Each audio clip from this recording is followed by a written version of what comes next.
and messieurs, on tonight's show, the dazzling director of Moulin Rouge, an hilarious comedian, 2 Hollywood superstars, and an audience of people who like to go, ooh! Let's start the show!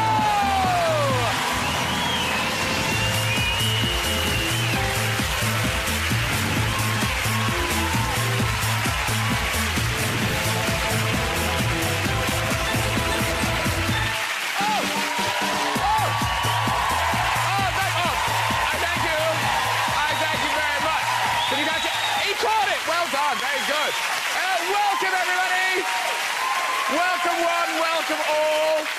Oh, I've got some bits of beard. Now, we've got a packed show tonight. A star of stage and screen, Daniel Radcliffe is here, ladies and gentlemen.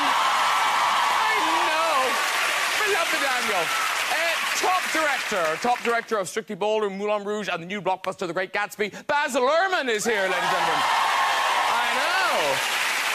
And from The Great Gatsby, actress Isla Fisher is here, ladies and gentlemen. I know! My favourite comedian, Byrne, is on the show. Plus, we've got music from the brilliant Wretch 3-2. It's good, isn't it? Yeah. Blackout, blackout, yeah. Blackout. It's good, yeah. Catchy. Speaking of music, it's Eurovision this weekend. Yay! Oh, I love it. It's a chance for our European neighbours to show just what they think of the UK. Good luck, Bonnie. Do you know, in my gut, I have a hunch, Bonnie won't be coming back from Europe empty-handed. No. I know I won't be. No. Clink. Now, Isla and Luhrmann are here to talk about their new film, The Great Gatsby, ladies and gentlemen. Now, The Great Gatsby, it's all about kind of, wild party that goes wrong. I think we've all been there, haven't we?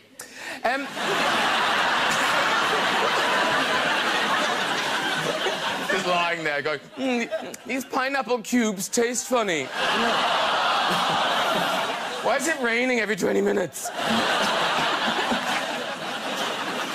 So, Baz's big breakthrough film was, of course, Strictly Ballroom. Oh, marvellous. And, of course, that film spawned TV Strictly Come Dancing, which means we've gone from that to this. Yeah.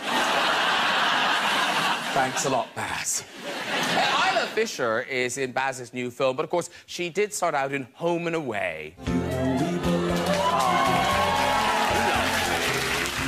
I love Australian soaps. They are so much better than British ones. Like, in Australia, if you want a woman with sexy red pants, you get this. Yeah? In a British soap, you get this.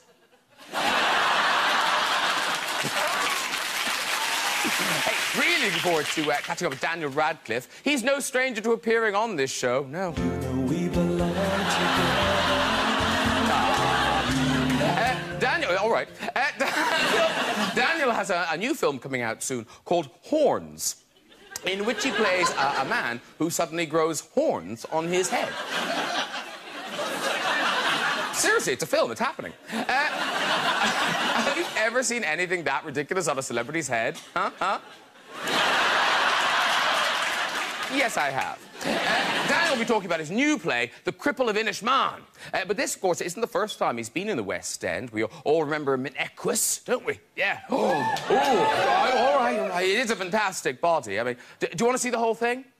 Yeah. You sure? Yeah? All right, then. Yeah. Let's get some guests on! Later, we've got music from Wretch 3-2! But first, he's on fire. It's Mr. Byrne! Hello, sir. Come in. Sit down. Great Scott! It's the director of The Great Gatsby. It's Luhrmann and Isla Fisher! Hello, lovely lady. Hi. And hello, sir. We're kissing as well. There you go. Sit yourself down. Hello. Looking lovely. And Danny boy, it's Daniel Radcliffe!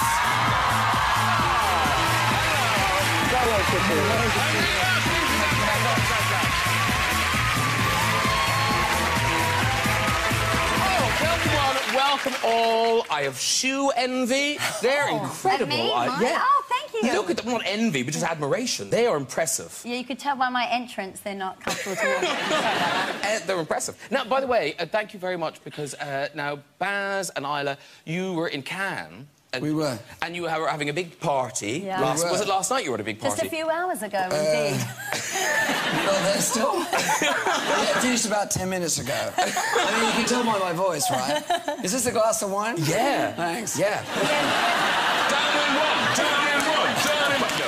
No, you can if you want. You know what? It was a great and crazy party. At first, it was raining. We thought I was not going to take off. So he said, let's go down and help it get going, and then it really did take off. The last I saw Baz, we were dancing on top of a cake in the middle of a nightclub in Cannes, yes. Yeah. Wow. In the rain with the fireworks and all that. And is that where you last saw your socks?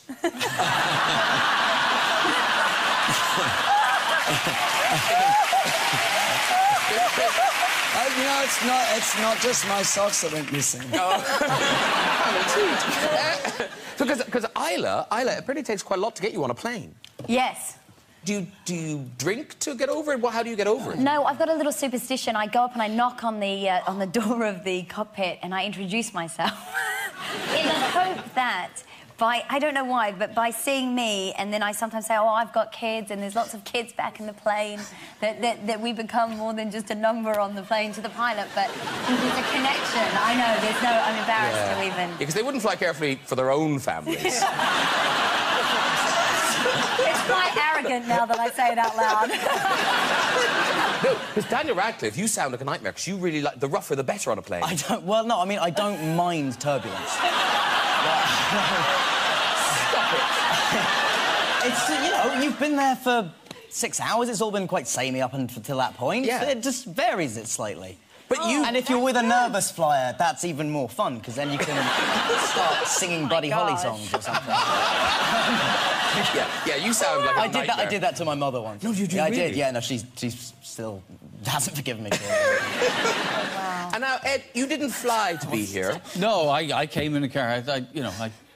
But what can I say? I do live near an airport. Will that do you? But your journey, I feel, has been traumatic. Yeah, I'm recovering from abdominal surgery at the moment. Yes. I shouldn't even be here. Oh, No, so what was it? Are you really? Was Is it that why you're Sincerely. sitting like Would you that? want to see the bruises? Yes. Oh, no, I've seen them. Oh, they're disgusting. Oh, my gosh. They're disgusting. Oh, gosh. Look at them. That's it. Oh, my gosh. Now, Really? Are there staples in there or just glue? There's some stitches. I had a hernia. It's true. Or twins. They all laughed at that. That's so odd. It's the truth. I was relocating a compost bin in my garden, and I herniated my... It's like being back in Cannes, hearing this story, isn't it? The glamour of the story. I was moving a compost bin, gave myself a hernia, and now I have had mesh inserted in my gut. Oh. Oh, my God. Like that. Yeah, that's the kind of And stuff are we get up You might have opened the Cannes Film Festival. I have my opened belly. my abdomen to the world. And Ed Byrne is very current at the moment, aren't you, Ed? Yeah. I just took Chris Huhne's speeding points, didn't I? Yeah. You know Chris Huhne's wife? So there's a politician's wife who took his speeding points. Chris Huhne's wife, Vicky Price, she just got out of jail, right? So there's Ed Byrne, and this is Chris Huhne's wife, Vicky. Guys on camera. Now, we've got a lot to get through, We've got a tour, we've got a play in the West End. But let's start with The Great Gatsby, the movie. It opened here last night. Yeah. It's now the #1 movie in America. Congratulations. Went #1 today against we beat Iron Man 3. Yes.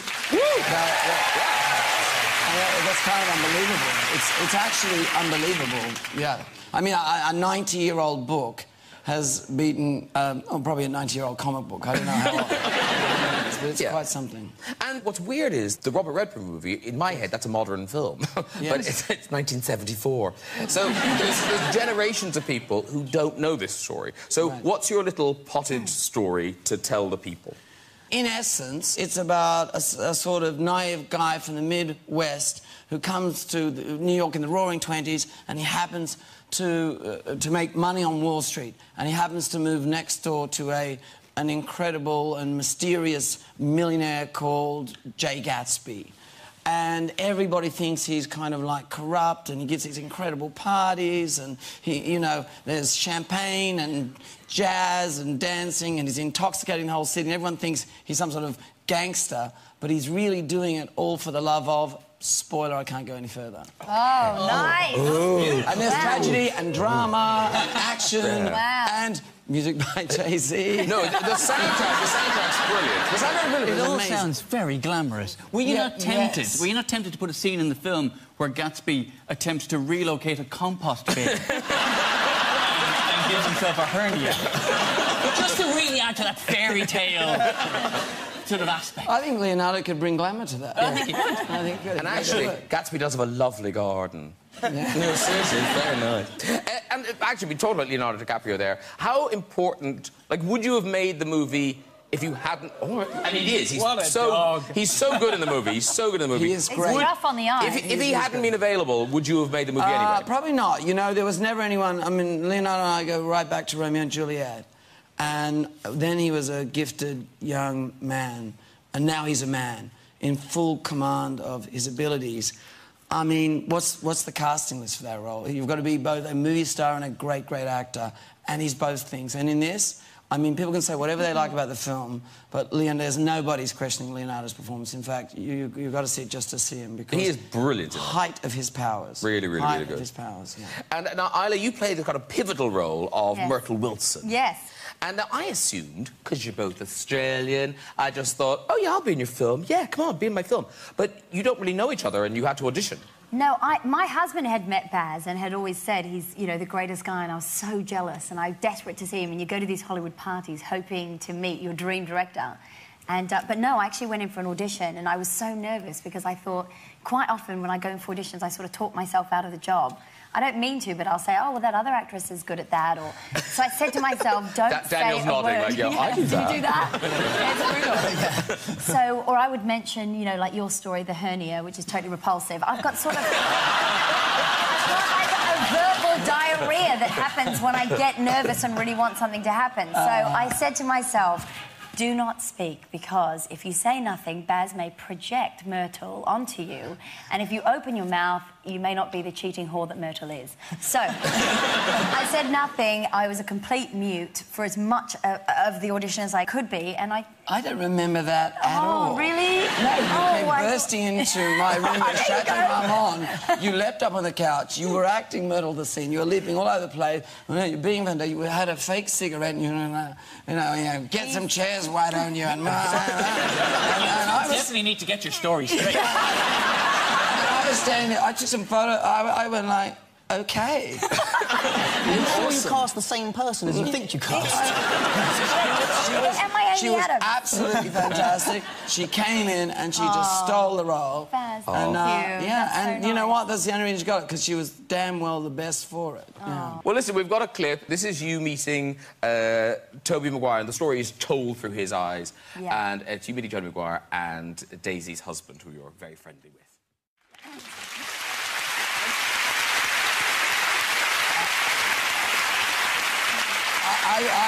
I thought you were going to show what has become known as the orgy scene, which is... I wanted to show the orgy scene, but we couldn't get that clip. We should have asked you. Why don't we reenact it? Not you. No, not you. Watch. Yeah, you're standing at the side with your big blue belly. I think... You could be a good Mr. McKee. It's just that actually...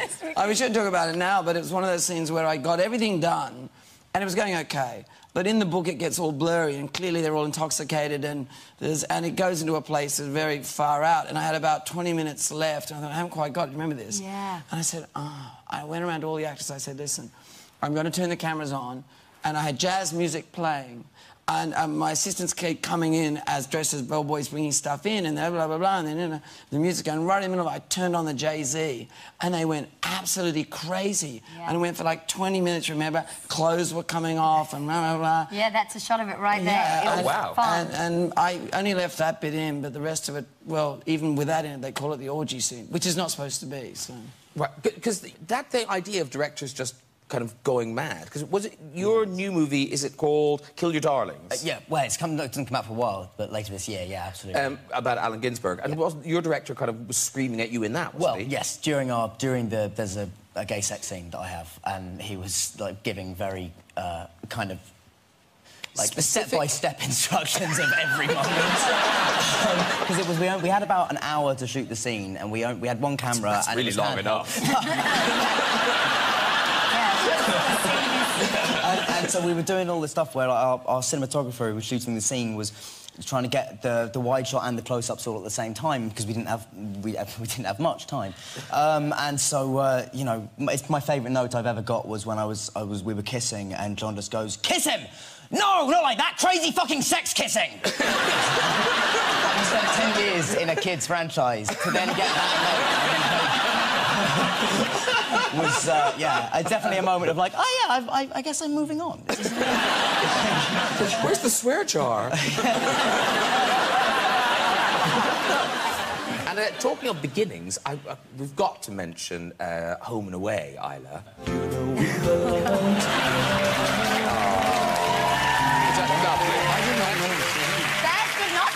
You outed me in front of Baz Luhrmann. I was watching you have sex. I said, I didn't know you were on Home and Away. Yeah, and I suddenly said, what was it? I was going to say, I wasn't. I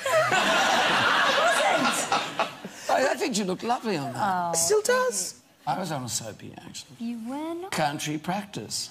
Oh, my God! Yes, I saw something about this.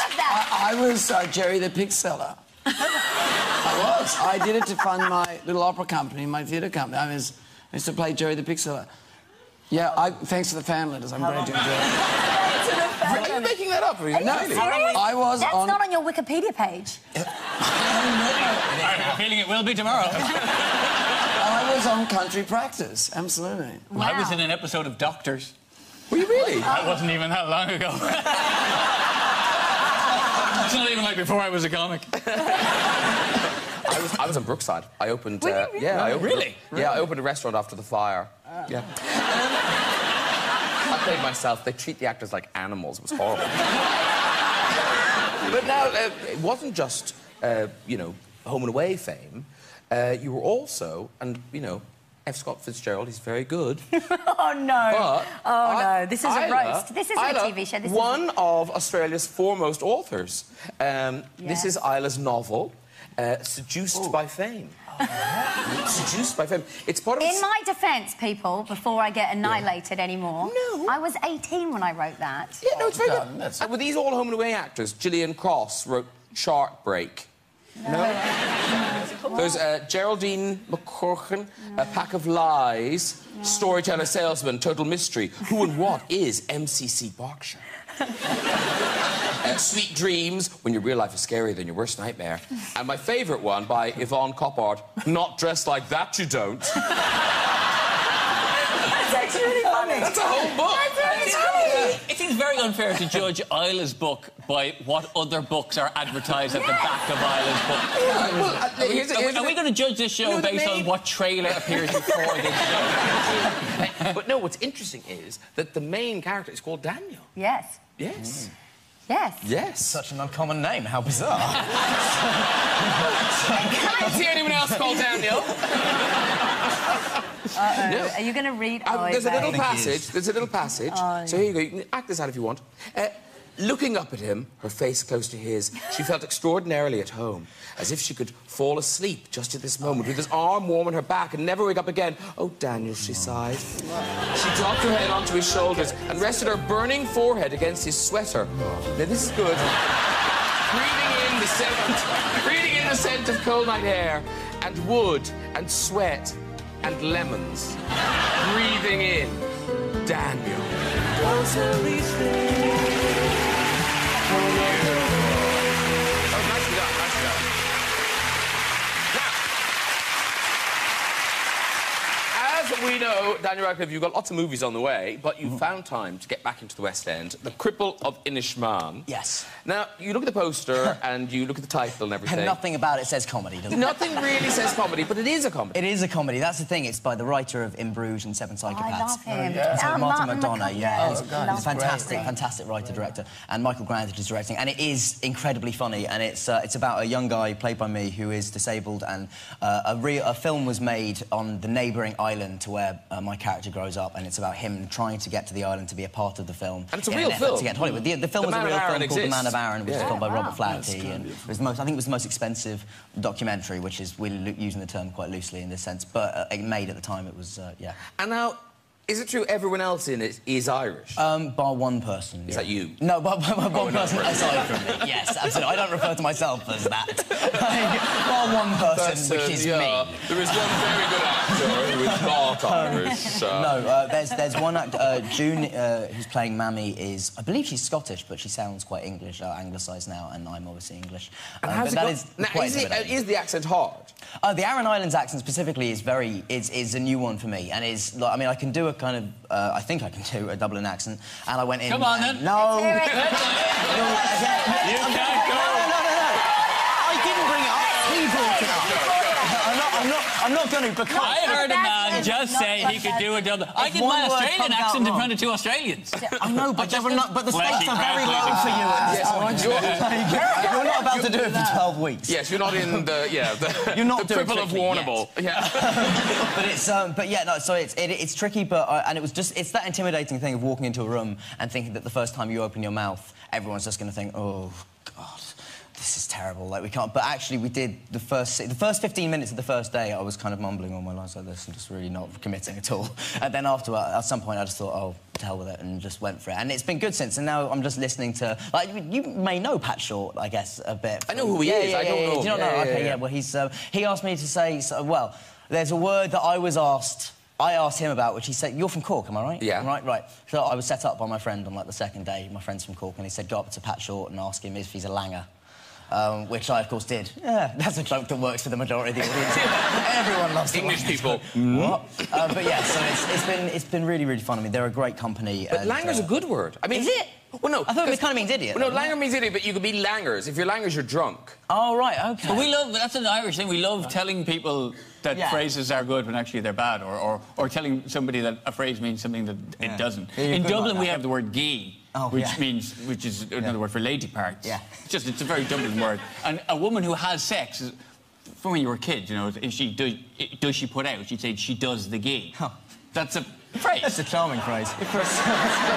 Let me get a pen. I don't want to forget any of this. A friend of mine had a girlfriend from America and told her that if an Irishman ever said to her, how's it going? The correct response is, I do the gee.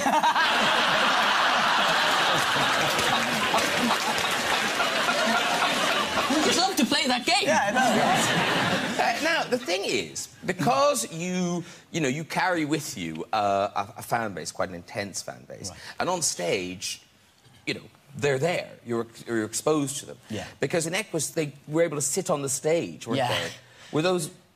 Well, there were a few people that would... there were a couple of strange experiences on Equus. One was a group of girls who came in. Basically, at the back of the stage on Equus, there was raised seating so that people could sort of look down on us from above as well as being out front. And I was on stage the whole time, so I even if I wasn't in the scene, I would just go and sit on a part of the stage. And I did my first scene, and I went and sat down and waited while they were doing the other scene.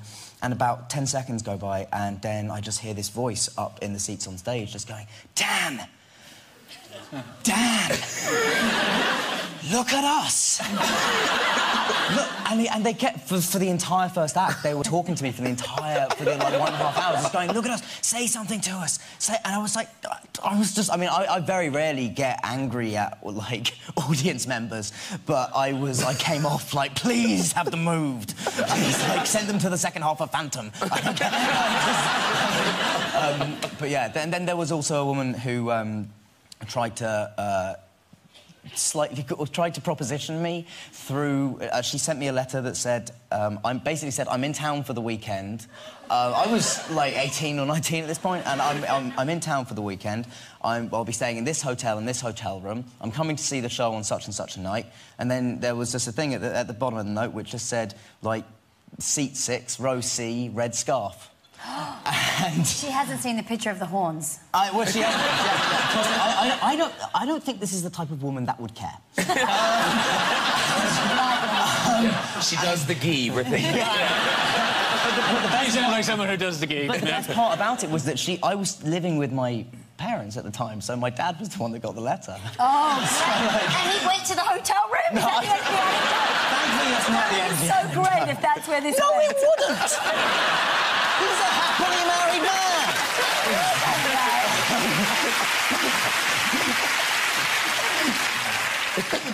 But did you see her? You must have checked her out. I did. You know what? I really, I did. I honestly, I didn't look. I didn't see her. I don't know what she's lying. I don't know what I honestly don't. I didn't see her. Okay. Fair enough. Now, you haven't done plays, are you? Oh, you I did have panto done. years I ago. did, and I also did. I did a bit of rep theatre. I'm embarrassed to even speak about this in front of a proper thesk. Don't be. But I did do a bit, yes. But you did train at Lecoq. Yes, I did. I That's went to. super impressive. I found that out backstage. That's incredible. Yeah, I Now, trained if you're not clowning. familiar with Lecoq, it's... You don't do It's the a ghee at French Lecoq. Graham, are you familiar with Lecoq? Not Lecoq, no. No, it's mime, it's clowning skills. You learn comedy dell'arte, you learn... Yeah. So it's great. And you study over in Paris. So what did you learn? You know, lots of... Well, actually, I've not had much use for any of my skills. The wall. No one ever. You know, calling out miming, juggling, I mean, that kind of stuff. But if you can juggle, don't you just get it into everything you do? Maybe in this I scene, get you where could this be... is coming. No, can you juggle? I can juggle. Do you want some small items of fruit? I'll juggle. OK, go. Do it. Do it. Okay. But I haven't juggled for a long time. OK. Can you do it sitting down? There's well never done. been called for it? How could this go wrong, people? Well, I love a confident juggler. Moving everything breakable away. I'm worried about your stomach, actually. Oh, no, I haven't juggled for at least 15 years. I've just aged myself, but... Oh, yes. Oh, wow. No, that's juggling. That was juggling. Wow. That's it. That was impressive. Thank you. My thing with juggling is always, if you want to keep 3 things off the ground, put them on a shelf. And actually, there's a question on my card. Oh, God. Which is, I think, my favourite question ever on a card. It reads, was it at Lecoq that you learned to squeal like a pig?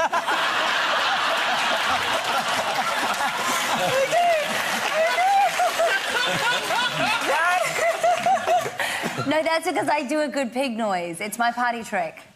Oh, gosh, I've really made a fool out of myself. No, no! Not, give us a bit of pig noise. That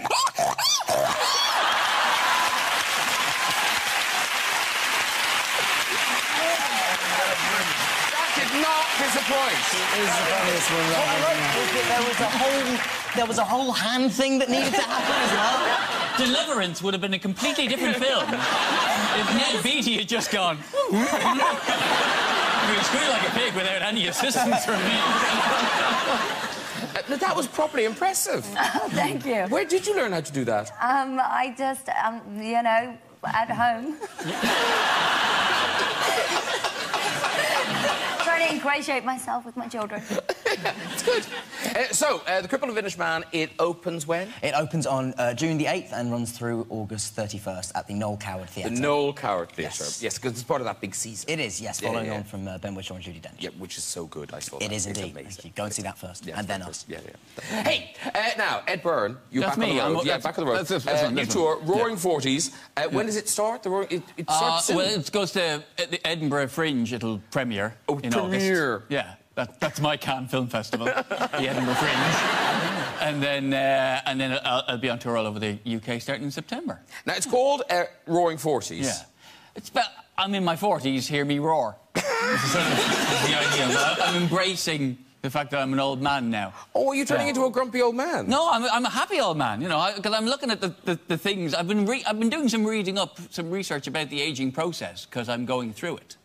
And apart from you can herniate yourself moving a compost bin, you know, it's not that bad. Like, one of the things, apparently, I'll start to lose muscle definition.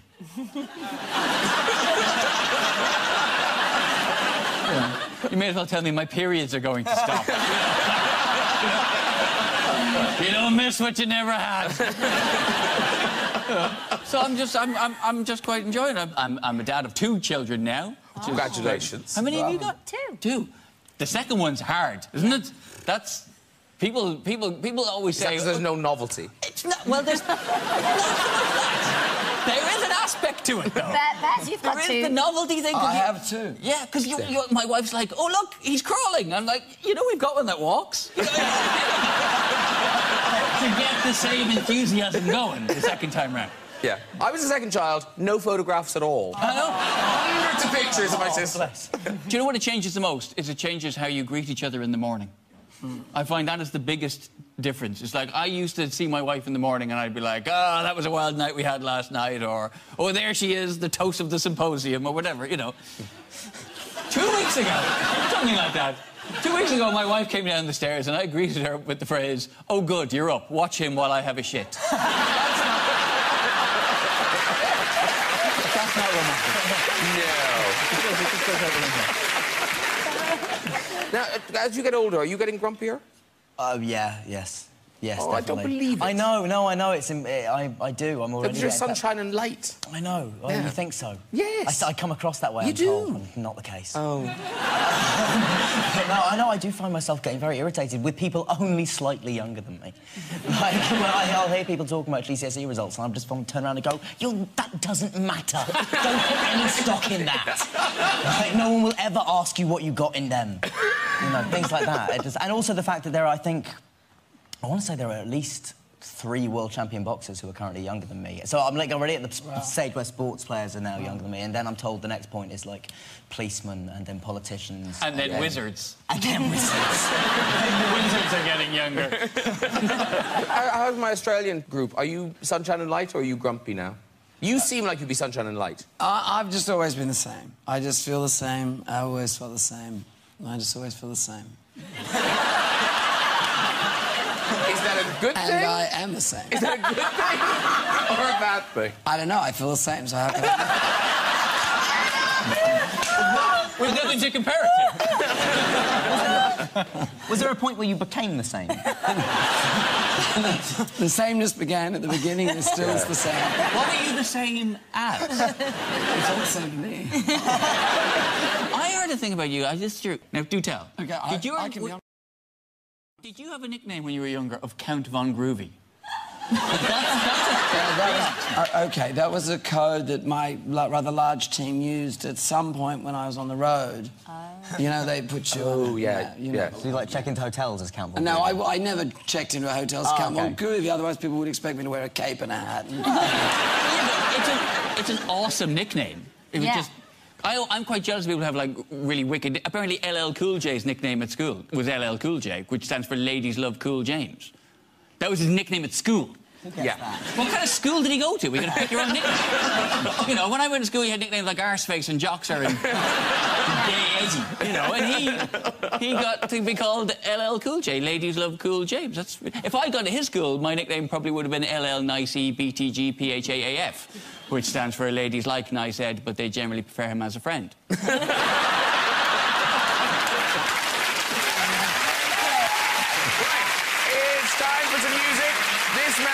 Just exploded onto the musical scene with a new album on the way. Here he is performing his new single, Blackout. Please welcome Wretch 3-2!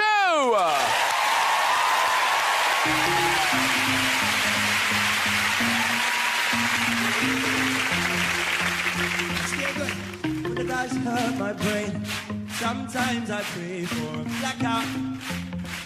That's right.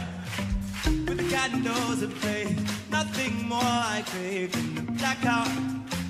Let there be no light, no lights, no lights, no lights. Let there be no light till the sun bright. Let there be no light, no lights, no lights, no lights.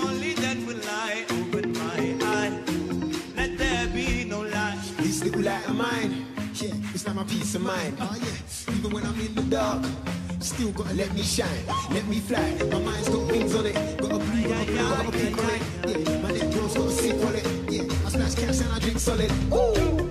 I don't wanna act bad, don't wanna see your pop flash. Nah, I just wanna black out without backlash. Don't wanna hear snap, snap, snap. Then things get annoying. Wanna be alive, not just employed. Yeah, yeah, follow my heart. Even the lights got faith in the dark. Clap your hands, yeah. When the lights hurt my brain, sometimes I pray for a blackout. You guys are right. The candles are blazing, nothing more I crave than the blackout. Oh yeah, oh yeah. Let there be no light, no lights, no lights, no lights. Let there be no light till the sun will rise. Let there be no light, lights, lights, lights, lights. Only then will I open my eye. Let there be no light. The way you move them hips, or that piercing on your lips, or that Serrano flowing like it's serving through a drip. I am no longer a person, I'm a star up in this thing. So I talk with body language, my vocabulary's a myth. Got a feeling that you're feeling how I'm feeling. With waking up with me tomorrow morning, make your evening. If so, let's find a corner in this place that I can breathe in. My ego's claustrophobic, you should know you are the reason. Believe it, shout. When the lights hurt my brain, sometimes I pray for a blackout. I need to see ya. Oh yeah, yeah, yeah. With the candles ablaze, nothing more I crave than the blackout. Let's go. Let there be no light. No lights. Let there be no light till the sunrise. Let there be no light. No lights. No lights. Oh, no lights. Only there when I open my eye. Let there be no light. Take it with my light, take it with my shine, take it with my eyesight. Give me a beat and let me rhyme. Take it with my light, take it with my shine, take it with my eyesight. Give me a beat and let me rhyme. Take it with my light, take it with my shine, take it with my eyesight. Give me a beat and let me rhyme. Take it with my light, take it with my shine, take it with my eyesight. Give me a beat and let me rhyme. My eyes will close. The lights will cold. It's time, time, time. I know. Yeah. My mind's the road. Yeah. When the lights hurt my brain, sometimes I pray for a blackout. Oh yeah. Ooh, the candles are blazed, nothing more I crave than the blackout. Let there be no light. Woo! Great job! Let's do two, everybody! Thank you very much. Well done, sir. Have a seat there.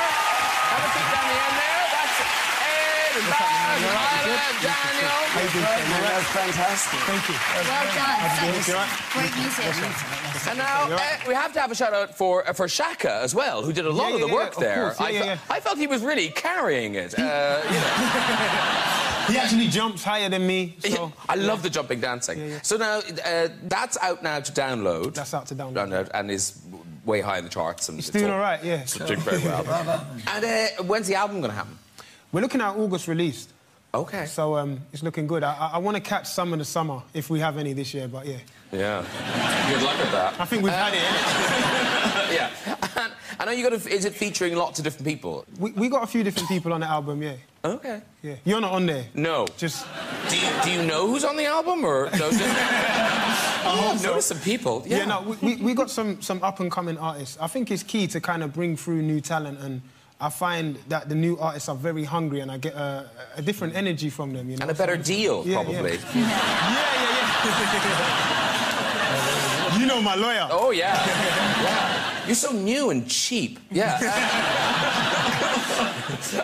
And now, if we want to see you, are you doing lots of festivals this summer? Yeah. We got quite a lot of festivals. I'm really excited about them. Now, have you got a festival look? Because I'm thinking this won't work. This won't work? No. I normally wear wellies, you know. Wellies? Yeah. That's your festival garb? That's my whole thing. Not shorts, because I don't like getting my legs muddy. No, so, of course not. Yes, I understand. Makes sense, right? I suddenly feel a lot younger. Listening to you talk about wellies and getting your knees muddy, I suddenly feel like, you know what? I think I'm actually quite hip. This is exactly the sort of thing I worry about. Wellies are back in, though. They never go out of fashion. No, never go out of I was fashion. when I was a kid. Yeah, yeah. Yeah. That's a fashion thing. I don't know why. I did. Well, as a child, you wore Yeah, I them. know. When I was at drama school, for some reason, we went through a phase of wearing gumboots, right? Well, Okay. Yeah. with joggers. Wow. I went to drama school. Here come the actors! Or to be a director. Carrying a horse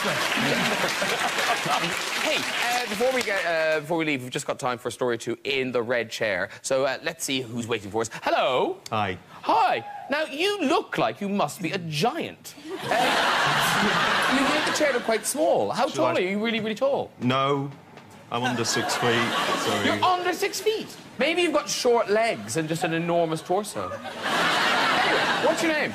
James. James. That's what you call a giant. And what do you do, James? I do a lot of photocopying.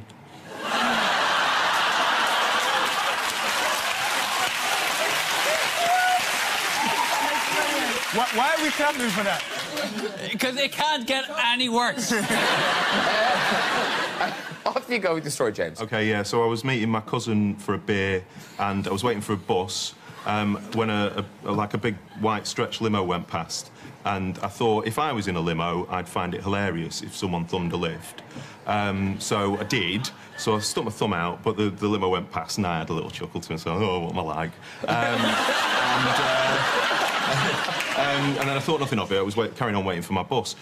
When 5 minutes later, the limo turned back up and pulled over, and out came a little man in a... He was an average-sized man, but... You're a giant, remember? Yeah, that's true. So he was, like, in the chauffeur's clobber, and he went, oh, where are you off to? I was like, I'm just going into Lytham to meet my cousin. He went, I've got nothing to do for 45 minutes. Do you want a lift? I was like... not really sure what to say. I went, yeah, all right, fine. So I got in the car, and I was, like, sat at the back, and he's miles away, because it's a stretch limo. You've probably been in one. So he went, do you want to listen to some music? I went, yeah, all right, fine. So he put on James Blunt, You're Beautiful. I'm thinking... Right. Ignore it. It might just be the first CD that was on. So then he said, right, the last people that I had in the car, they didn't finish that bottle of champagne that's on the side. There's half a bottle of champagne on there for you. I was like, this isn't going to go well, is it? And then he said, don't worry, I'm not a rapist. Right, yeah, that sounds all right then, fine. Does this story have a happy ending, James? Of sorts, yeah.